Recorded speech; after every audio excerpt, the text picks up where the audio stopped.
আজকে আমি কথা বলবো স্ট্রেস কিভাবে ডায়াবেটিসের ঝুঁকি বাড়াতে পারে আর কিভাবে স্ট্রেস নিয়ন্ত্রণ করলে অনেক ক্ষেত্রেই আমরা ডায়াবেটিসের রিস্ক কমিয়ে দিতে পারি।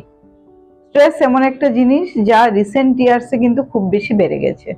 ইয়াং অ্যাডাল্ট যারা, ইউথ যারা, ওরা অনেকেই কাজের কারণে, পার্সোনাল কারণে স্ট্রেসের মাধ্যমে আক্রান্ত।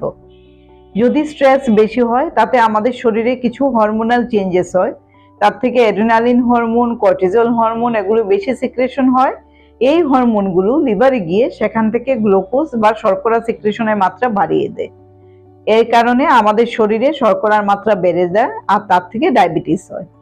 ডায়াবেটিস যদি হয় তখন আমাদের ইনসুলিন রেজিস্ট্যান্স হতে পারে বা ইনসুলিন সিক্রেশন কম হতে পারে, অ্যান্ড স্ট্রেস এই প্রবলেমগুলো বাড়িয়ে দেয়।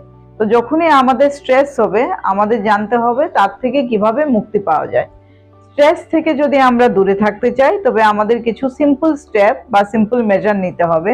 এর মধ্যে একটা হলো এক্সারসাইজ। আমরা যদি রুটিনলি ডেইলি ৮ ঘন্টা করে হাঁটি তাতে আমাদের নানা ধরনের গুড হরমোন যেগুলো যেমন সেরোটোনিন এগুলো সিক্রেশন বেড়ে যায়, সেরোটোনিন অক্সিটোসিনে, আর তার থেকে স্ট্রেস অনেকটাই কমে যায়।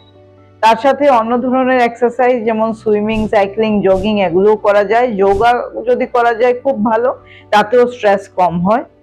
তার সাথে ফ্রেন্ডদের সঙ্গে দেখা করা, পরিবারের সবার সঙ্গে আনন্দে গল্পগুজব করা, একটা ওভারনাইট খুব ফ্রেশ ভাবে ঘুমিয়ে নেওয়া, তার সাথে হেলদি খাবার খাওয়া অ্যান্ড এডিকশন থেকে দূরে থাকা, এই সবগুলো যদি আমরা ভালোভাবে মেনে চলতে পারি তবে সেক্ষেত্রে কিন্তু স্ট্রেস কম রাখা সম্ভব।